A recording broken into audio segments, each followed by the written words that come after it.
Yo, what is going on YouTube? It is your boy GZTV. I'm here coming at you at like 1 in the morning. We are here though to talk about the 2025 American fantasy adventure comedy film based on the 2011 video game Minecraft by Mojang Studios. Of course, one of the most iconic video games of all time. We finally get a video game adaptation of it. Not that we really needed it, but it's here for us to get into, so let's go. So we're taking a quick MCU break. I know I'm already taking long enough to drop videos, but trust me, I'm trying, but this was a very last minute thing. I wasn't even going to watch this movie until I was asked to go see it with some people, so I was like, sure, why not? Might as well go check it out and then talk about it on the channel. By the way, I love Minecraft as a video game, and although I don't really play it anymore, I definitely acknowledge the cultural impact it has had, whether it be from legendary Let's Play YouTube series from guys like PewDiePie, Markiplier, all those guys, parody songs, and the many myths, legends, and theories that have arose from the game. It's definitely extremely iconic, you know, like Hero Brian and all these other things that like are possibly trapped into the world, and we're like over a week after the movie has come out, and man, they have been crushing it in the box office, and we will get to why here in a second. And this is a game that for the rest of my life I will cherish dearly, so I was pretty excited to go see this, honestly, and like I was pretty excited when I was told that we're going to go see this movie. I usually don't see movies until they come out on streaming, but man, the hype around this movie, the already iconic moments and one-liners to come out of it, I mean, come on, I kind of had to watch it when the opportunity arose. Who are you? I'm Steve. Very interesting duo, of course, with Jack Black and Jason Momoa kind of spearheading this thing. Was very intrigued to see how that worked, because those two actors in their own rights have had really good moments. Jason Momoa being Aquaman for the longest time, Jack Black being in all sorts of different comedy films, supporting and main roles alike. Well, did it? Did the duo work? Did we just get one of the greatest video game adaptations ever made, or was this a dud? Let's get into it. Chicken jockey. So I'm going to quickly go over the premise, even though there's really not much to this movie. Like, you should kind of know exactly how a Minecraft movie is going to go. A mysterious portal pulls four misfits into the overworld, a bizarre cubic wonderland that thrives on imagination. And this is obviously a Minecraft world, like a world that if you go in the Minecraft game and you click new world, this is what it looks like. And of course, this is the premise of the game, if you guys aren't familiar. I honestly couldn't even believe that some people out there were seeing this movie and hadn't played the game before. Now, I get that some people don't have access to video games. I completely understand that, but this is legit probably the most well-known popular video games besides maybe Mario and some of the older arcade games like Pac-Man and Space Invaders. And it's just crazy to think that there are people out there that haven't played this game. I'm just gonna put that out there. It's iconic. Like, who doesn't know what Minecraft is? Like, seriously. To get back home, they'll have to master the terrain while embarking on a magical quest with an unexpected crafter named Steve, who is the main protagonist of the video game Minecraft. This movie obviously takes you through all of the experiences of Minecraft, like building a house to defend yourself from mobs, crafting some of the nether stuff, villagers, pillagers, etc. And they use that to tell this story, which is obviously kind of cool because it takes you through the experience of the game in movie form and lets you kind of sit back and enjoy it for a little bit. Will they get back to the real world, or will they mine? Will they craft? And will they Minecraft? First we mine, then we craft. Let's Minecraft. So starting off with the good, I had a pretty good time watching this film, just like the viewing experience in itself, and it does help that I am in a theater and this movie is just becoming a nationwide meme phenomenon before my eyes, but still I would say it was a fun watch. Like, it was a somewhat enjoyable, adventurous, cool movie. People like to say all these crowd reactions and the cheering and getting hyped for the lines is bad, but I'm here to tell you, me personally, my opinion, I don't think so. I think that is amazing for movie theaters. I think it's amazing for cinema. It's just amazing for the movie industry because, like, A, this movie is for a select group of people, and this wouldn't happen if it wasn't a Minecraft movie. Like, I've literally seen people complain about this and they haven't even played the video game before. Like, what are you complaining about? You didn't even play the game. Why would you go see the movie in the first place? And B, it gets people to go to the theaters, which I feel like has been a problem post-COVID, and this movie is helping solve that. So why are we tarnishing it for that? Like, I mean, what is there to complain about? I get that people are making a mess, and I don't think that part is cool, and I in no way took part in that, but the cheering, everyone saying the line, was one of the most fun experiences I have had in a theater since the Avengers movies. Like, seriously, it was such a damn good time. If you guys want, go online, look at the clips of people saying chicken jockey and stuff. It's so funny. Like, yeah, throwing popcorn and making a mess for the workers is kind of fucked up, but like, it's fun when everyone's like saying a line together, and it's kind of weird that you know that it's coming in the movie, but it's just a great fucking time, I think. Also, the the movie just makes you want to play Minecraft, and I feel like it actually embodies the game really well. Like, there's only so much they could have fit in an hour and 40 of runtime, and I think they managed that pretty well and made that, like, really embodied the experience of playing Minecraft, I think, pretty well. Now, were there certain pieces of the game that make it super iconic that were left out? Sure, but this is such a popular game that it is completely understandable. You would obviously love to see, like, Herobrine, maybe the Wither, you know, like the Ender Dragon, some of the different biomes like the jungles and the ice and the desert of a Minecraft world. Sure, that would have been cool, but I feel like with this movie,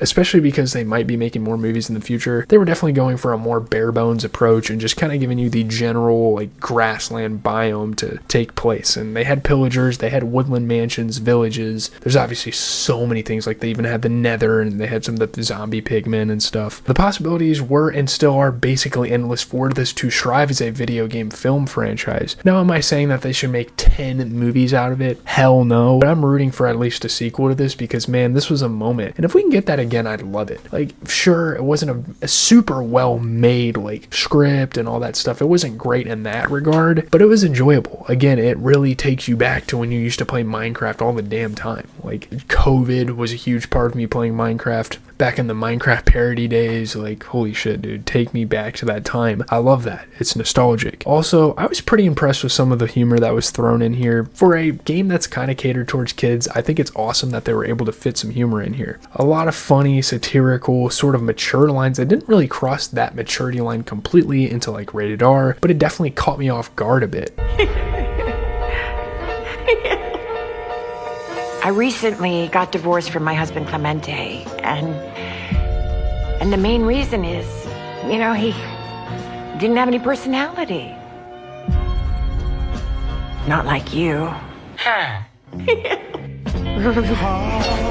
They know that the players of the game in its prime are now grown up, so they figured, hey, let's make this a true all ages film, and I really like that. I think this movie does a good job at catering to every age. The movie looks really good too. Some of the CGI was a bit goofy looking, but this looked exactly how a live action CGI Minecraft movie should have looked like, kind of that fusion. I think they did pretty good at merging those two concepts together. The visual effects, CGI effects people did pretty good here, because some of the wide shots, you know, showing the landscape of the overworld looked incredible. You see the terrain, the wide world. It looks like you're in the game, and honestly, it's like even refined from the game. I really like the texture palette they used for this movie. It looked really good, I think. Also, just the video game flavor was cool, from the effects, again, to some of the overlays and the loading terrain screen, all that stuff that they added into there. Very visually pleasing film through and through, and really just pays homage to the game in a pretty good way. A pretty big way, I would say. I'm gonna be honest, we're gonna get into the bad. This movie has a lot more bad things going on than most films I cover on the channel. I'm gonna be honest, this is probably gonna be one of the more negative reviews we've done since Invasion of the Body Snatchers. I think that's the one that I didn't like. The writing, script, whatever you want to call it, was terrible. I'm gonna be completely honest. The lines were extremely cliche. Didn't seem like a major studio took hold of this movie. Some of the shit that was said I cringed very badly at. Like, oh, I don't want to lose you. Oh, I don't want to lose you either. Like, seriously, what the hell is that? Like, are you trying to be sentimental? It's not fucking working for me, guys.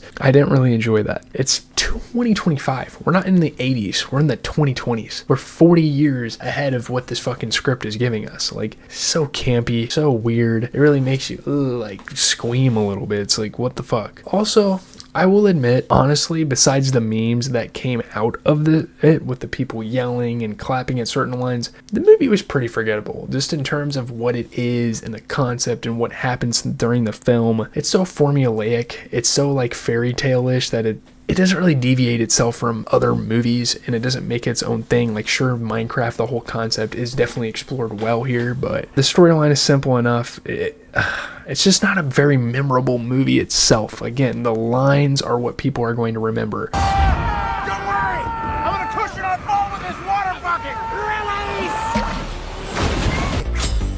Flint and steel. You're not going to remember them fighting the piglins and that character being memorable at all, because she was honestly fucking terrible. I'm not even going to really go into depth into her character in this video, but she fucking sucked. The piglin villain was terrible, by the way. For my theater, I won't even really remember the experience all that well. I don't think my theater was half as hype as most of the other theaters were. That doesn't like go against the movie, but the movie's already like not memorable enough, and then you have the theater experience. It's like, okay. I'm more likely to recount when my dad dad threw popcorn at a sleeping guy's head when we went to see Iron Man 2 than this. I already have that memory in my head. This movie, I damn near don't remember anything except for saying chicken jockey and clapping for I Am Steve. People didn't even clap for Flint and Steel. People didn't even bother with Water Bucket Release. You know what I mean? And we're talking about Iron Man 2. That was like 15 years ago. I found myself to be quite bored in between the big moments, in between the meme-worthy moments. There were some very boring moments, man. Like when they were seeking out the Woodland Mansion. Even the final fight was pretty boring, honestly, and wasn't very gripping. Not because it was bad, it's just so commonplace, and again, such a fairy tale type of storytelling. The movie story was definitely more kid-oriented, which is,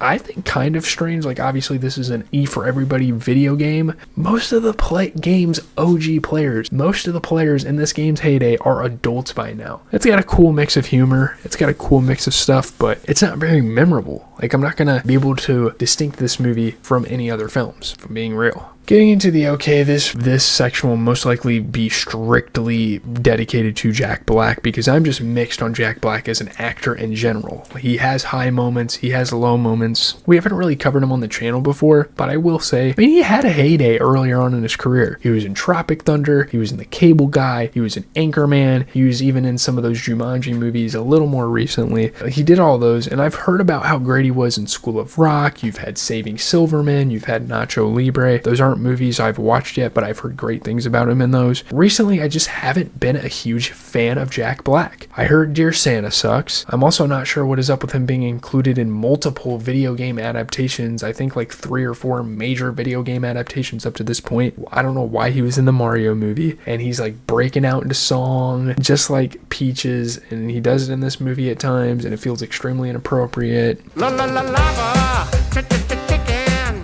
Steve's lava chicken, yes, tasty as hell.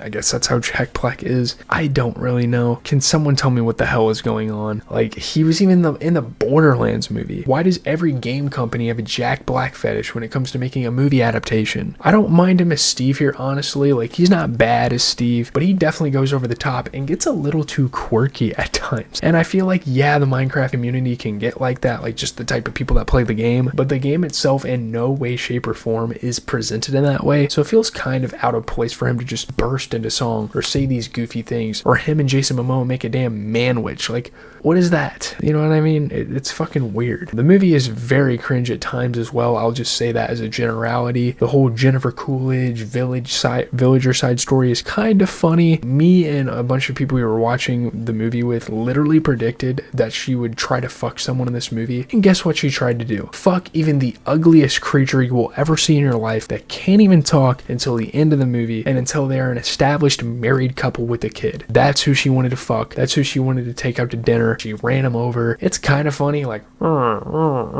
she's trying to ask him questions and he's like speaking in villager. That's funny, but like, Jennifer Coolidge, I don't know if I really like her as an actress in the first place, and here she's just predictable as a character. I don't really know. Overall, I had fun watching this movie. Just review time, tier list time. To an extent, I had fun watching this movie. But in terms of how good the movie is itself, I would say it is no better than a decent video game adaptation. And that is not saying much, considering video game adaptations kind of suck in general. Like, they kind of have a bad reputation. I'm going to give this a 6 out of 10. It's decent. Aside from Silent Hill, Gran Turismo, and a few of the Resident Evil movies, I have not been a fan of video game adaptations historically whatsoever. And I didn't even bother seeing many of the other video game adaptations that have been announced. Like Borderlands had one, Uncharted had one, and that is crazy coming from me, because those are like 2 of my favorite childhood games. Borderlands and Uncharted are some of my favorite video games of all time, like alongside the COD franchise. FNAF was a decent video game adaptation, but there's so many of them out there that I haven't even seen. The Twisted Metal and the Fallout shows, the Sonic movies, and I didn't even realize Assassin's Creed had a movie until I was making this video. So to sum it all up, I'm just not a fan of them, and I think critically people generally aren't fans of them either. I forgot to mention The Last of Us. They actually do a really good job as a TV show. They're probably the best video game adapted TV show ever. It might be a top 5 out of maybe 10 video game adaptations I've ever seen. So there you have it. That's going to do it for the video, guys. Honestly, leave a like, comment, and subscribe. As always, it has been Jeezy TV. I didn't really want to go super in depth with any of the other characters just because this is such a big like cultural moment and people are kind of talking about it. I figured like I just wanted to talk about this in generalities. Like, I don't think this movie is meant to be taken seriously. It doesn't take itself seriously. I enjoyed it though. It's cool. It's cool for Minecraft, one of the most iconic video games of all time, to finally get a video game adaptation. I think that's awesome. Was it great? I'm not going to say so. I'm out, guys.